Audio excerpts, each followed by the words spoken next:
Tallinnas jäi 24. juulil auto alla 75-aastane meesterahvas, kes hiljem suri. Aasta oli siis 1908. Täna, üle 100 aasta hiljem, on selline uudis keskmiselt iga 5 päeva tagant. Alates taasiseseisvumisest on Eestis liikluses hukkunud 4880 inimest. See arv on võrreldav poole Hiiumaa elanike arvuga. Liiklusõnnetustest tulenev kahju ületab aastas 300 miljonit eurot. See on 2 korda suurem kui Eestis makstavate vanemahüvitiste summa. 300 miljonit eurot liiklusõnnetuste tagajärgedele aastas.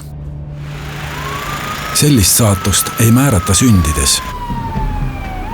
Keegi ei soovi olla surma põhjustaja ega ohver.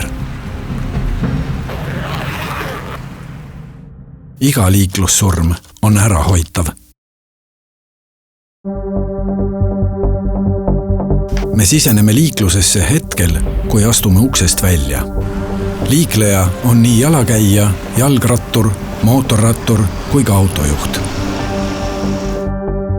Igaühel meist on liikluses oma roll.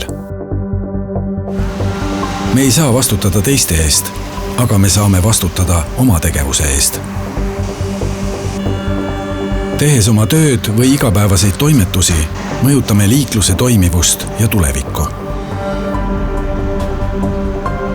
Õigete liiklusharjumuste kujundamine ja nendest kinnipidamine aitab ära hoida kurvad tagajärjed. Me teeme igal hetkel otsuseid. Iga otsus on kas õige või vale.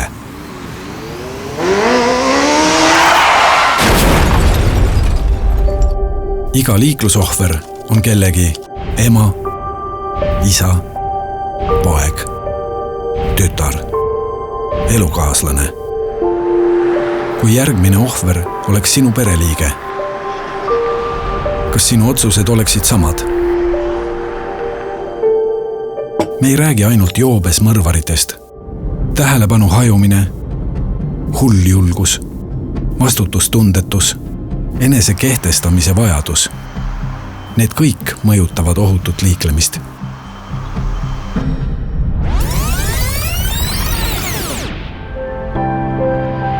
Kellelegi ei panda sündides märki.